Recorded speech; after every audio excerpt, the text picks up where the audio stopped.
PTC news देख रहे सारे दर्शकों का स्वागत है। मैं लवप्रीत बंगड़ लैके हाजिर हाँ साडा एक खास प्रोग्राम की समझिए। 2022 विधान सभा चोणां दे लई एतवार नूं वोटिंग दा काम अमनो अमान दे नाल नेपरे चढ़ गया ते 10 मार्च नूं इस दे नतीजे आउणगे। पर जेकर पिछलियां विधान सभा चोणां ते इस वार दी विधान सभा चोणां दी गल करिए तां दोवां दे विच 5% दे करीब दा फर्क है। इस वार वोटिंग घट होई है। तुहाडे जिले च वोट फीसद की रही, तमाम जानकारी इस अगली रिपोर्ट दे राहीं वेखो। पंजाब दी आवाम ने एतवार नूं सूबे दे 1304 उम्मीदवारां दी किस्मत दा फैसला करके उस नूं ईवीएम मशीनां 'च कैद कर दित्ता है ते हुण ਇਹ मशीनां स्ट्रांग रूमां 'च बैठियां खुल्लण दा इंतजार कर रहीआं ने। सूबे दी जनता दा फरमान 10 मार्च नूं सब नूं सुनाउण दा इंतजार कर रहीआं ने। एक दो थावां तो झड़पदियां तस्वीरां भी निकल के सामने आईयां, पर जेकर कुल मिला जुला के वेख्या जावे तां चोणां अमनो अमान दे नाल नेपरे चढ़ गईयां। कई थावां तो दिल नूं छू लैण वालियां तस्वीरां भी वेखण नूं मिलीਆਂ। पर इस वार लोकां 'च वोटां नूं लै के उन्ना उत्साह वेखण नूं नहीं मिलिया जिन्नी उम्मीद सी ते कुल वोटिंग फीसद भी ऐसे गल वाल इशारा कर रही है। पंजाब 'च 2022 विधान सभा चोणां नूं लै के 71.95% वोटिंग दर्ज की गई है, जो पिछलियां चोणां दे मुकाबले तकरीबन 5% घट है। वोटां नूं लैके सब तो वध उत्साह गिद्दड़बाहा दे लोकां 'च वेखण नूं मिलिया, जिथे 84.93% वोट पोल हुई है। हुण तुहानूं विस्तार नाल दसदे हां कि किहड़े जिले 'च किन्नी वोटिंग हुई। अमृतसर 'च 63.25%, बरनाला 'च 73.75%, बठिंडा 'च 76.1%। इसे तरह फिरोजपुर च 75.66, फरीदकोट च 75.86, गुरदासपुर च 70.62% वोट पोल हुई है। हुशियारपुर की जेकर गल करिए तो इत्थे 70.62%, जलंधर च 64.29% ते कपूरथला च 67.87% वोटिंग हुई है। लुधियाना च 65.68%, फतेहगढ़ साहब च 67.56%, फाजिलका च 76.59% वोटिंग हुई है। उधर मानसा च 77.21%, मोगा च 67.43% ते मलेरकोटला च 78.14% वोटिंग हुई है। पठानकोट वालियां ने 70.86%, पटियाला वालियां ने 71%, रोपड़ वालियां ने 70.48%, उधर संगरूर च 75.27% ते नवां शहर च 70.74% वोटिंग हुई है। तरनतारन च 66.83%, मुक्तसर च 78.47% ते मोहाली च 60% के करीब वोटिंग दर्ज की गई। लोकतंत्र का त्यौहार किस तरह रहा था? एक्सलेंट रहा, इट इज़ ब्यूटीफुल रहा and it is just like to festival रहा है। रियली एक फेस्टिवल दी माहौल हमने बनाया, कलरफुल है, हर जगह टेंट लगाया गया, कुर्सियां लगाया गया, लोग आकर आराम से बैठ, कोई एक बूथ दे विच भी सानू लंबा लाइन कतार टीवी दे विच देखने दी नहीं मिला। कुछ घटनाएं सामने आई है, बहुत छोटा सामने आई है, 18 केसेस है, 18 FIRs दर्ज हुई है, प्रोविजनल इंफॉर्मेशन मामूली सा है, ताकि this is to avoid any untoward incident है बेसिकली। कल अपन लोग पूरा तफ्तीश करके फाइनल इन्फॉर्मेशन में लोगों को देवांगा पूरा पंजाब नू। और इस इतना वधिया ढंग नाल चलने की मुख्य कारण है साडे poll staff 2.5 lakh poll staff इसके लगे हुए हैं, including Asha, anganwadi workers, BLO साहिबान, इंक्लूडिंग अवर विलेज चौकीदार्स। उन्होंने मैं सलाम करदा तुहाडे राहे, और चूंकि जिन्ना भी उन्होंने मैं सलाह करे और घट है। तुहानूं दस दईए कि 5 साल पहला यानी कि 2017 दी विधान सभा चोणां च 77.4% वोटरां ने अपने जमहूरी हक की वरतों की सी। ते इस बार वोटरां ने किस पार्टी के हथ अगले 5 सालों के लिए पंजाब की कमान सौंपी है, यह 10 मार्च नूं सब दे सामने आ जाएगा। Bureau report, PTC news.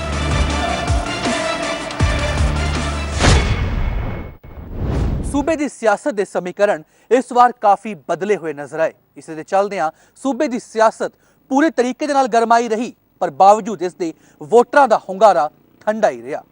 जी हाँ, इस बार पिछलियां विधान सभा चोणां के मुकाबले 5% घट वोट पोल हुई है। पर आखिर इसका मतलब की है तो आने वाले नतीजों से इसका की असर पै सकता है, ਲਓ ਰਿਪੋਰਟ ਵੇਖੋ। ਜੇਕਰ ਤੁਹਾਨੂੰ ਇੱਕ ਸਵਾਲ ਪੁੱਛੀਏ ਕਿ ਇਸ ਵਾਰ ਦੀਆਂ ਚੋਣਾਂ 'ਚ ਸਭ ਤੋਂ ਵੱਧ ਹੈਰਾਨੀ ਵਾਲੀ ਗੱਲ ਕਿਹੜੀ ਸੀ ਤਾਂ ਤੁਸੀਂ ਕੀ ਜਵਾਬ ਦਿਓਗੇ? ਲਾਵਾਂ ਲੈਣ ਤੋਂ ਪਹਿਲਾਂ ਲਾੜੇ ਦਾ ਵੋਟ ਪਾਉਣਾ, ਵਿਕਰਮ ਸਿੰਘ ਮਜੀਠੀਆ ਤੇ ਨਵਜੋਤ ਸਿੰਘ ਸਿੱਧੂ ਦਾ ਇੱਕ ਦੂਜੇ ਨੂੰ ਫਤਿਹ ਬੁਲਾਉਣਾ? ਨਹੀਂ ਜਨਾਬ, ਨਹੀਂ।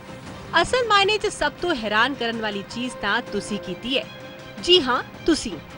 ਇਸ ਵਾਰ ਦੀਆਂ ਚੋਣਾਂ 'ਚ ਸਿਆਸੀ ਮਾਹੌਲ ਪੂਰੀ ਤਰ੍ਹਾਂ ਗਰਮਾਏ ਹੋਣ ਦੇ ਬਾਵਜੂਦ ਤੁਸੀਂ ਵੋਟਾਂ ਬੜੀਆਂ ਘੱਟ ਪਾਈਆਂ ਨੇ। 2017 ਵਾਲੀਆਂ ਵਿਧਾਨ ਸਭਾ ਚੋਣਾਂ ਤੋਂ ਕਰੀਬ 5% ਘੱਟ। ਇੱਥੋਂ ਤੱਕ ਕਿ 2 ਪਿੰਡ ਤਾਂ ਅਜਿਹੇ ਸਨ ਜਿਨ੍ਹਾਂ ਨੇ ਇੱਕ ਵੱਖਰੀ ਹੀ ਮਿਸਾਲ ਪੇਸ਼ ਕੀਤੀ। ਜੀ ਹਾਂ, ਗੜਸ਼ੰਕਰ ਦੇ ਪਿੰਡ ਬਸਿਆਲਾ ਅਤੇ ਰਸੂਲਪੁਰ ਨੂੰ ਜਾਣ ਵਾਲੀ ਲਿੰਕ ਸੜਕ ਬੰਦ ਕੀਤੇ ਜਾਣ ਦੇ ਵਿਰੋਧ ਵਿੱਚ ਦੋਵਾਂ ਪਿੰਡਾਂ ਦੇ ਵੋਟਰਾਂ ਨੇ ਚੋਣਾਂ ਦਾ ਬਾਈਕਾਟ ਹੀ ਕਰ ਦਿੱਤਾ। ਜੇਕਰ ਪਿਛਲੇ 5 ਵਿਧਾਨ ਸਭਾ ਚੋਣਾਂ ਦੇ ਅੰਕੜਿਆਂ ਤੇ ਇੱਕ ਨਜ਼ਰ ਮਾਰੀਏ ਤਾਂ 1997 ਚ 68.7% ਵੋਟਾਂ ਪਈਆਂ ਸਨ ਤੇ ਉਦੋਂ ਸੂਬੇ 'ਚ ਅਕਾਲੀ ਦਲ ਬੀਜੇਪੀ ਦੀ ਸਰਕਾਰ ਬਣੀ ਸੀ। 2002 ਵਿੱਚ VOTING ਫੀਸਦ ਘਟ ਕੇ 62.41% ਹੋ ਗਈ ਤੇ ਕਾਂਗਰਸ ਸੱਤਾ 'ਚ ਆਈ। ਸਾਲ 2007 ਵਾਲੀਆਂ ਚੋਣਾਂ 'ਚ ਲੋਕਾਂ ਨੇ ਵੱਧ ਚੜ ਕੇ ਹਿੱਸਾ ਲਿਆ ਤੇ VOTING ਫੀਸਦ ਵੱਧ ਕੇ 76 ਹੋ ਗਈ। ਸਾਲ 2012 ਵਿੱਚ ਸ਼੍ਰੋਮਣੀ ਅਕਾਲੀ ਦਲ ਦੀ ਲਹਿਰ ਚੱਲੀ, ਅਕਾਲੀ ਦਲ ਮੁੜ ਸੱਤਾ 'ਚ ਆਇਆ ਤੇ ਸਾਲ 2012 'ਚ VOTING ਫੀਸਦ 78.3% ਹੋ ਗਈ। ਪਰ ਇਸ ਤੋਂ ਬਾਅਦ VOTING ਫੀਸਦ ਘਟਦੀ ਗਈ। ਸਾਲ 2017 'ਚ ਵੋਟਾਂ ਦੀ ਫੀਸਦ ਮੁੜ ਘਟ ਕੇ 77.40% ਤੇ ਪਹੁੰਚ ਗਈ ਤੇ ਇਸ ਵਾਰ ਤੇ ਉਸ ਵਿੱਚ 5% ਦੇ ਕਰੀਬ ਗਿਰਾਵਟ ਹੋਰ ਵੇਖਣ ਨੂੰ ਮਿਲੀ ਹੈ, ਜੋ ਕਿ ਚਿੰਤਾ ਦੀ ਗੱਲ ਹੈ। ਪਰ ਆਖਿਰ ਕਿਉਂ ਵੋਟਾਂ ਨੂੰ ਲੈ ਕੇ ਲੋਕਾਂ 'ਚ ਉਤਸ਼ਾਹ ਘਟਦਾ ਜਾ ਰਿਹਾ ਹੈ? ਸਵਾਲ ਇਹ ਹੈ ਕਿ ਲੋਕ ਹੁਣ ਆਪਣੇ ਜਮਹੂਰੀ ਹੱਕ ਦਾ ਇਸਤੇਮਾਲ ਕਰਨ ਦੇ ਲਈ ਵੱਧ ਚੜ ਕੇ ਅੱਗੇ ਨਹੀਂ ਆ ਰਹੇ ਤੇ ਇਸ ਨੂੰ ਲੈ ਕੇ ਸਿਆਸੀ ਮਾਹਰਾਂ ਦਾ ਕੀ ਸੋਚਣਾ ਹੈ? ਉਹ ਇਸ ਦੇ ਪਿੱਛੇ ਕੀ ਕਾਰਨ ਮੰਨਦੇ ਨੇ? ਲਓ ਸੁਣੋ। पिछले 4 इलेक्शनों का अगर देखिए 65, 68, 78, 75 ये 2 ਜਿਹੜੇ ਪਿਛਲੇ ਇਲੈਕਸ਼ਨ ਸੀਗੇ ਉਹਦੇ ਵਿੱਚ 78% 75% ਵੋਟ ਪਈ ਹੈ ਜੀ। ਇਸ ਵਾਰ 71 ਹੋਈ ਹੈ ਜੀ। ਥੋੜਾ ਬਹੁਤ ਇੱਧਰ ਉੱਧਰ ਹੋ ਸਕਦਾ ਹੈ ਲੇਕਿਨ 71% ਵੋਟ ਦਾ ਮਤਲਬ ਹੈਗਾ ਔਰ ਸਿਰਫ ਪੂਰੇ ਪੰਜਾਬ 'ਚ ਹੋਈ ਹੈ, ਹਰ ਇੱਕ ਇਲਾਕੇ 'ਚ ਪਈ ਹੈ, ਯਾਨੀ ਮਾਲਵੇ 'ਚ ਵੀ, ਮਾਝੇ 'ਚ ਵੀ, ਦੁਆਬੇ 'ਚ ਵੀ। ਬਿਲਕੁਲ, ਜਿਹਦਾ ਮਤਲਬ ਇਹ ਹੈਗਾ ਕਿ ਅਕ੍ਰੋਸ ਦਾ ਸਟੇਟ ਲੋਕ ਜਿਹੜੇ ਸੀਗੇ ਉਹ ਉਹਨੇ ਬਾਹਰ ਨਹੀਂ ਆਏ। 5% ਵੋਟ ਘਟਣਾ ਬਹੁਤ ਵੱਡੀ ਗੱਲ ਹੈ। 4% ਵੀ ਵੋਟ ਘਟ ਜਾਵੇ ਉਹਦੇ ਨਾਲ ਤਾਂ ਸਾਰਾ ਹੋ ਜਾਂਦਾ, ਨਤੀਜੇ ਬਦਲ ਜਾਂਦੇ। ਬਿਲਕੁਲ। ਹੁਣ ਜਿਹੜੀ ਗੱਲ ਹੈਗੀ ਹੈ ਕਿ ਜਿਹੜੇ ਇਹ ਨਤੀਜੇ ਮਤਲਬ ਇਹਦਾ ਇੰਪੈਕਟ ਨਤੀਜੇ ਦੇ ਉੱਪਰ ਉਹਦਾ ਪਏਗਾ ਕਿਤੇ ਨਾ ਕਿਤੇ।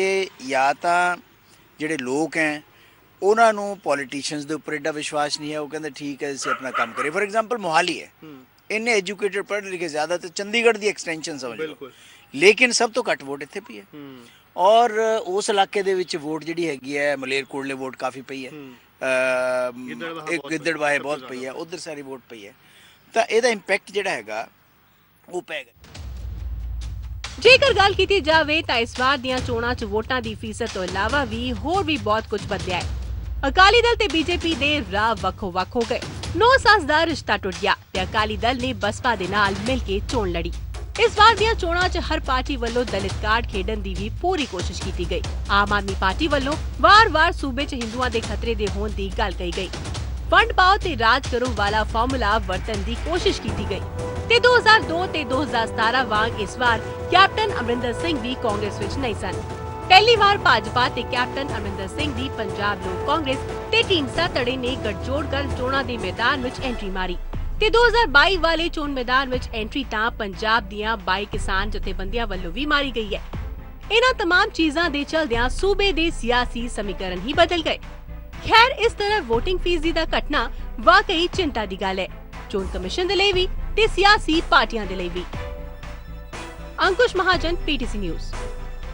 1304 ਉਮੀਦਵਾਰਾਂ ਦੀ ਕਿਸਮਤ EVM ਮਸ਼ੀਨਾਂ 'ਚ ਕੈਦ ਹੋ ਗਈ ਹੈ ਤੇ ਇਹ EVM ਮਸ਼ੀਨਾਂ ਕੈਦ ਹੋ ਗਈਆਂ ਨੇ ਸਟਰੋਂਗ ਰੂਮਾਂ ਦੇ ਵਿੱਚ। ਆਖਿਰ ਇੱਥੇ ਕਿਸ ਤਰੀਕੇ ਦੇ ਸੁਰੱਖਿਆ ਦੇ ਇੰਤਜ਼ਾਮ ਕੀਤੇ ਗਏ ਨੇ, ਕੀ ਹੁੰਦੇ ਨੇ ਸਟਰੋਂਗ ਰੂਮ? ਲਓ ਇਹ ਰਿਪੋਰਟ ਵੇਖੋ। ਪੰਜਾਬ ਵਿਧਾਨ ਸਭਾ ਚੋਣਾਂ ਨੂੰ ਲੈ ਕੇ ਕੱਲ ਵੋਟਾਂ ਪਈਆਂ, ਪਰ ਹੁਣ ਉਸ ਤੋਂ ਬਾਅਦ ਜਿਹੜੀਆਂ EVM ਮਸ਼ੀਨਾਂ ਨੇ ਜਿਨ੍ਹਾਂ ਦੇ ਵਿੱਚ ਉਮੀਦਵਾਰਾਂ ਦੀ ਕਿਸਮਤ ਕੈਦ ਹੋ ਗਈ ਹੈ, ਹੁਣ ਉਹਨਾਂ ਦੀ ਸੁਰੱਖਿਆ ਕੀਤੀ ਜਾ ਰਹੀ ਹੈ ਕਿਉਂਕਿ 10 ਮਾਰਚ ਨੂੰ ਇਹ EVM ਮਸ਼ੀਨਾਂ ਖੁੱਲਣਗੀਆਂ। ਉਸ ਤੋਂ ਬਾਅਦ ਉਮੀਦਵਾਰਾਂ ਦੀ ਕਿਸਮਤ ਤੈਅ ਹੋਵੇਗੀ, ਕਿਹੜੀ ਪਾਰਟੀ ਦਾ ਉਮੀਦਵਾਰ ਜਿੱਤਿਆ, ਕਿਹੜਾ ਹਾਰਿਆ। ਪਰ ਉਸ ਤੋਂ ਪਹਿਲੇ EVM ਮਸ਼ੀਨਾਂ ਦੀ ਸੁਰੱਖਿਆ ਕੀਤੀ ਜਾ ਰਹੀ ਹੈ। EVM ਮਸ਼ੀਨਾਂ ਹੁਣ ਕਮਰਿਆਂ ਦੇ ਵਿੱਚ ਕੈਦ ਹੋ ਚੁੱਕੀਆਂ ਨੇ, ਬਾਹਰ ਤਾਲੇ ਲੱਗ ਚੁੱਕੇ ਨੇ। ਔਰ ਸੁਰੱਖਿਆ ਦੇ ਪੁਖਤਾ ਇੰਤਜ਼ਾਮ ਕੀਤੇ ਹੋਏ ਨੇ। ਹੁਣ 10 ਮਾਰਚ ਨੂੰ ਇਹ ਤਾਲੇ ਖੁੱਲਣਗੇ ਔਰ ਉਸ ਤੋਂ ਬਾਅਦ ਗਿਣਤੀ ਸ਼ੁਰੂ ਹੋਏਗੀ ਕਿ ਕਿਹੜੇ ਉਮੀਦਵਾਰ ਕਿਹੜੇ ਹਲਕੇ ਤੋਂ ਜਿੱਤਿਆ, ਕਿਹੜਾ ਉਮੀਦਵਾਰ ਕਿਹੜੇ ਹਲਕੇ ਤੋਂ ਹਾਰਿਆ ਔਰ ਕਿੰਨੀ ਵੋਟਾਂ ਤੇ ਹਾਰਿਆ। ਇਹ EVM ਮਸ਼ੀਨਾਂ ਦੇ ਵਿੱਚ ਕੈਦ ਕਿਸਮਤ ਹੁਣ ਤੈਅ ਕਰੇਗੀ। ਲੁਧਿਆਣਾ ਦਾ ਪੰਜਾਬ ਖੇਤੀਬਾੜੀ ਯੂਨੀਵਰਸਿਟੀ ਦਾ ਇਹ ਸੁਖਦੇਵ ਸਿੰਘ ਭਵਨ ਹੈ। ਲੁਧਿਆਣਾ ਦੇ ਵਿੱਚ ਤਕਰੀਬਨ 6-7 ਦੇ ਕਰੀਬ ਸਟਰੋਂਗ ਰੂਮ ਬਣਾਏ ਗਏ ਨੇ। ਪੂਰੇ ਡਿਸਟ੍ਰਿਕਟ ਲੁਧਿਆਣਾ ਦੀ ਗੱਲ ਕਰੀਏ ਤਾਂ 14 ਹਲਕੇ ਨੇ। ਲੁਧਿਆਣਾ ਦੇ ਵਿੱਚ ਤਕਰੀਬਨ 65.68% ਵੋਟਿੰਗ ਹੋਈ ਹੈ। ਪਰ ਪਿਛਲੇ ਅਗਰ 2017 ਦੀ ਗੱਲ ਕਰੀਏ ਤਾਂ 2017 ਦੇ ਵਿੱਚ 74.81% ਵੋਟ ਪੂਲਿੰਗ ਹੋਈ ਸੀ। ਇਹ ਕਿਧਰੇ ਨਾ ਕਿਧਰੇ ਇਸ ਵਾਰ ਜਿਹੜੀ ਵੋਟ ਪਰਸੈਂਟੇਜ ਹੈ ਉਹ ਘਟੀ ਹੈ। ਕੈਮਰਾਮੈਨ ਗੁਰਦੇਵ ਦੇ ਨਾਲ ਨਵੀਨ ਸ਼ਰਮਾ, PTC ਨਿਊਜ਼, ਲੁਧਿਆਣਾ। ਚੋਣ ਪ੍ਰਚਾਰ ਥੰਮ ਚੁੱਕਿਆ ਹੈ। 2022 ਵਿਧਾਨ ਸਭਾ ਚੋਣਾਂ ਦੇ ਲਈ ਵੋਟਾਂ ਵੀ ਪੈ ਚੁੱਕੀਆਂ ਨੇ ਤੇ ਹੁਣ ਇਸ ਤੋਂ ਬਾਅਦ तमाम ਸਿਆਸੀ ਦਿੱਗਜ ਤੇ ਉਮੀਦਵਾਰ ਆਰਾਮ ਫਰਮਾਉਂਦੇ ਹੋਏ ਨਜ਼ਰ ਆ ਰਹੇ ਨੇ, ਆਪਣੇ ਪਰਿਵਾਰਾਂ ਦੇ ਨਾਲ ਸਮਾਂ ਬਿਤਾਉਂਦੇ ਹੋਏ ਨਜ਼ਰ ਆ ਰਹੇ ਨੇ। ਲਓ ਕੁਝ ਤਸਵੀਰਾਂ ਵੇਖੋ। ਅਸੀਂ ਪਹੁੰਚ ਚੁੱਕੇ ਹਾਂ ਡਾਕਟਰ ਦਲਜੀਤ ਸਿੰਘ ਚੀਮਾ ਦੀ ਰਿਹਾਇਸ਼ ਤੇ ਤੁਹਾਨੂੰ ਦਿਖਾਉਂਦੇ ਹਾਂ ਡਾਕਟਰ ਦਲਜੀਤ ਸਿੰਘ ਚੀਮਾ ਕਿਸ ਤਰ੍ਹਾਂ ਦੇ ਨਾਲ ਫੁਰਸਤ ਦੇ ਪਲ ਬਿਤਾ ਰਹੇ ਨੇ। ਡਾਕਟਰ ਸਾਹਿਬ ਫਿਲਹਾਲ ਤਾਂ ਦੁਪਹਿਰ ਦਾ ਲੰਚ ਕਰ ਰਹੇ ਨੇ। ਪਾਰਟੀ ਦੇ ਜਿਹੜੇ ਵਰਕਰ ਨੇ ਜਿਹੜੇ ਇਹਨਾਂ ਦੇ ਨਾਲ ਜੋੜ ਤੋੜ ਕਰਦੇ ਰਹੇ ਨੇ, ਸਾਰੀ ਚੋਣ ਮੁਹਿੰਮ ਦੇ ਵਿੱਚ ਮਿਹਨਤ ਕਰਦੇ ਰਹੇ ਨੇ, ਉਹਨਾਂ ਵਰਕਰਾਂ ਦੇ ਨਾਲ ਡਾਕਟਰ ਸਾਹਿਬ ਜਿਹੜੇ ਨੇ ਉਹ ਲੰਚ ਕਰ ਰਹੇ ਨੇ ਤੇ ਲੰਚ ਕਰਦੇ ਕਰਦੇ ਹੀ ਡਾਕਟਰ ਸਾਹਿਬ ਦੇ ਨਾਲ ਗੱਲ ਵੀ ਕਰਾਂਗੇ ਵੀ ਕਿਸ ਤਰ੍ਹਾਂ ਦਾ ਰਹੀ ਚੋਣ ਮੁਹਿੰਮ ਇਹਨਾਂ ਦੀ ਤੇ ਕਿਸ ਤਰ੍ਹਾਂ ਦੇ ਨਾਲ ਫੁਰਸਤ ਦੇ ਪਲ ਬਿਤਾ ਰਹੇ ਨੇ। ਡਾਕਟਰ ਸਾਹਿਬ ਬਹਿ ਜੀ ਤੁਹਾਡੇ ਕੋਲੇ ਜੀ। आओ जी आओ, वेलकम जी, मोस्ट वेलकम। ਹੋਰ ਡਾਕਟਰ ਸਾਹਿਬ बस ਬੜੇ ਸ਼ੋਰ ਸ਼ਰਾਬੇ ਚੋਣਾਂ ਦਾ ਰਿਹਾ, ਬੜਾ ਭੱਜ ਦੌੜ ਰਹੀ, ਬਹੁਤ ਮਿਹਨਤ ਕੀਤੀ, ਦਿਨ ਰਾਤ ਚੋਣਾਂ ਦੇ ਮਾਹੌਲ ਦੌਰਾਨ ਲੱਗੇ ਰਹੇ, ਤਾਂ ਹੁਣ ਫਿਰ ਕਿੱਦਾਂ ਫੁਰਸਤ ਦੇ ਪਲ ਚੱਲ ਰਹੇ ਨੇ? ये देखो ਐਤਕੀ ਇਲੈਕਸ਼ਨ ਕੰਪੇਨ ਬੜਾ ਲੰਬਾ ਹੋ ਗਿਆ। 6 ਦਿਨ ਵਿੱਚ ਹੋਰ ਐਡ ਹੋ ਗਏ। ਅਕਾਲੀ ਦਲ ਤਾਂ ਉਸ ਤੋਂ ਪਹਿਲਾਂ ਵੀ ਬਹੁਤ ਪਹਿਲਾਂ ਅਸੀਂ ਗੱਲ ਪੰਜਾਬ ਦੀ ਪ੍ਰੋਗਰਾਮ ਜਿਹੜਾ ਪੰਜਾਬ ਦੇ ਵਿੱਚ ਸ਼ੁਰੂ ਕਰਤਾ ਸੀ। ਬਿਲਕੁਲ। ਇਸ ਕਰਕੇ 3-4 ਮਹੀਨਿਆਂ ਬਾਅਦ ਕੁਦਰਤੀ ਗੱਲ ਹੈ ਕਿ ਕੱਲ ਪਰਮਾਤਮਾ ਦੀ ਬਖਸ਼ਿਸ਼ ਦੇ ਨਾਲ ਸਾਰਾ ਕੁਝ ਸ਼ਾਂਤਮਈ ਮੁਕੰਮਲ ਹੋਇਆ ਤੇ ਅੱਜ ਥੋੜੀ ਜਿਹੀ ਜਿਹੜੀ ਹੈ ਉਹ ਰਾਹਤ ਆ, ਕਿਉਂਕਿ ਅੱਜ ਪਾਰਟੀ ਵਰਕਰ ਦੋਸਤ ਆਪੋ ਆਪਣੀ ਕਾਰਗੁਜ਼ਾਰੀ ਜੋੜਨ ਦੀ ਰਹੀ। ਉਹ ਸਵੇਰ ਤੋਂ ਆਈ ਜਾਂਦੇ ਆ, ਮਿਲ ਕੇ ਉੱਠ ਕੇ ਆਪੋ ਆਪਣਾ ਐਕਸਪੀਰੀਅੰਸ ਜਿਹੜਾ ਸਾਂਝਾ ਕਰਦੇ। ਵਿਸ਼ਲੇਸ਼ਣ ਵੀ ਚੱਲ ਰਿਹਾ ਹੋਣਾ ਬੂਥਾਂ ਦੇ ਉੱਤੇ ਵੀ ਕਿੰਨੀ ਕਿੰਨੀ ਵੋਟ ਪਈ ਹੈ, ਕੀ ਉਹਦੇ ਨਤੀਜੇ ਹੋਣਗੇ, ਇਹਦੇ ਵੀ ਅੰਦਾਜ਼ੇ ਚੱਲ ਰਹੇ ਹੋਣੇ ਜੀ। 100% ਕਿਉਂਕਿ ਇਹ ਹੁਣ ਜਿਹੜੇ ਦਿਨ ਹੈ ਰਿਜ਼ਲਟ ਬੜਾ ਲੰਬਾ ਹੁੰਦਾ, ਜ਼ਿਆਦਾ ਲੇਟ ਆਉਂਦਾ ਤੇ ਹਰ ਇੱਕ ਨੂੰ ਹੁੰਦਾ ਕਿ ਕੈਲਕੂਲੇਸ਼ਨ ਹਰ ਇੱਕ ਦੀ ਆਪਣੀ ਬੜਾ ਇੰਟਰਸਟਿੰਗ ਹੋ ਜਾਂਦਾ, ਕਿਉਂਕਿ ਉਹਨੂੰ ਕਿੰਨੀਆਂ ਪਈਆਂ, ਉਹਨੂੰ ਕਿੰਨੀਆਂ ਪਈਆਂ, ਇਹਦਾ ਕਿਹਨੂੰ ਫਾਇਦਾ ਹੋਊਗਾ, ਇਹਦਾ ਕਿਹਨੂੰ ਨੁਕਸਾਨ ਹੋਊਗਾ। ਇਸ ਕਰਕੇ ਕੁਦਰਤੀ ਹੈ ਕਿਉਂਕਿ ਹਰ ਇੱਕ ਨੇ ਆਪੋ ਆਪਣੇ ਹਿਸਾਬ ਦੇ ਨਾਲ ਕਰਨਾ ਹੁੰਦਾ। ਬਿਲਕੁਲ ਉਹ ਚੱਲਦਾ ਰਹੇਗਾ। ਹੁਣ ਕਈ ਵਾਰੀ ਡਾਕਟਰ ਸਾਹਿਬ ਰਿਜ਼ਲਟ ਐਤਕੀ ਬੜਾ ਡਿਲੇ ਹੈਗਾ, ਪਰ ਇੰਨੇ ਦਿਨ ਇੱਕ ਉਮੀਦਵਾਰ ਦੇ ਲਈ ਕੱਢਣੇ ਬੜੇ ਔਖੇ, ਧੜਕੂ ਲੱਗੇ ਰਹਿੰਦਾ ਵੀ ਇੰਨੇ ਦਿਨ ਕਿੱਦਾਂ ਨਿਕਲਣਗੇ, ਕੀ ਹੋਊਗਾ ਇੰਨੇ ਦਿਨਾਂ ਦੇ? ਪਤਾ ਇਹ ਰਾਜਨੀਤੀ ਦੇ ਵਿੱਚ ਜਿਹੜੀ ਹੈਗੀ ਆ ਪਬਲਿਕ ਦਾ ਜੋ ਫੈਸਲਾ ਹੁੰਦਾ ਫਾਈਨਲ ਹੁੰਦਾ। ਬਿਲਕੁਲ। ਇਸ ਕਰਕੇ ਕਦੀ ਵੀ ਇਸ ਪੱਖ ਤੋਂ ਨਹੀਂ ਸੋਚਣਾ ਚਾਹੀਦਾ। ਤੁਸੀਂ ਆਪਣੀ ਮਿਹਨਤ ਕੀਤੀ, ਪਬਲਿਕ ਨੇ ਤੁਹਾਨੂੰ ਅੱਛਾ ਰਿਸਪੌਂਸ ਦਿੱਤਾ, ਪਿਆਰ ਦਿੱਤਾ, ਨਿੱਘ ਦਿੱਤਾ, ਇੱਜ਼ਤ ਦਿੱਤੀ, ਇਹ ਤੁਹਾਡੇ ਵਾਸਤੇ ਬਹੁਤ ਵੱਡੀ ਗੱਲ ਹੁੰਦੀ। ਕਿਸ ਤਰ੍ਹਾਂ ਦੇ ਨਾਲ ਫੁਰਸਤ ਦੇ ਪਲਾਂ ਦੇ ਵਿੱਚ ਵੀ ਜਿਹੜੇ ਡਾਕਟਰ ਚੀਮਾ ਨੇ ਜਾਂ ਤਾਂ ਵਿਸ਼ਲੇਸ਼ਣ ਕਰ ਰਹੇ ਨੇ ਜਾਂ ਆਪਣੇ ਪਾਰਟੀ ਦੇ ਜਿਹੜੇ ਵਰਕਰ ਨੇ ਉਹਨਾਂ ਦੇ ਨਾਲ ਬੈਠ ਕੇ ਸਾਰੀ ਜਿਹੜੀ ਰਿਪੋਰਟ ਹੈ ਬੂਥਾਂ ਦੀ ਉਹ ਲੈ ਰਹੇ ਨੇ ਤੇ ਉਹਨਾਂ ਦੀ ਬੂਥਾਂ ਦੀ ਰਿਪੋਰਟ ਤੋਂ ਬਾਅਦ ਉਹਨਾਂ ਨੂੰ ਉਮੀਦ ਹੈ ਵੀ ਇਸ ਵਿਧਾਨ ਸਭਾ ਹਲਕੇ ਤੋਂ ਉਹ ਚੋਣ ਜਿਹੜੀ ਆ ਉਹ ਜਿੱਤਣਗੇ। ਪਰ ਇਹ ਤਾਂ 2022 ਦੇ ਨਤੀਜੇ ਹੀ ਤੈਅ ਕਰਨਗੇ ਵੀ ਕਿਹੜੀ ਪਾਰਟੀ ਨੂੰ ਬਹੁਮਤ ਮਿਲਦਾ। ਕੈਮਰਾਮੈਨ ਸਰਬਜੀਤ ਸਿੰਘ ਦੇ ਨਾਲ ਜਗਜੀਤ ਜੱਗੀ, PTC ਨਿਊਜ਼ ਰੋਪੜ।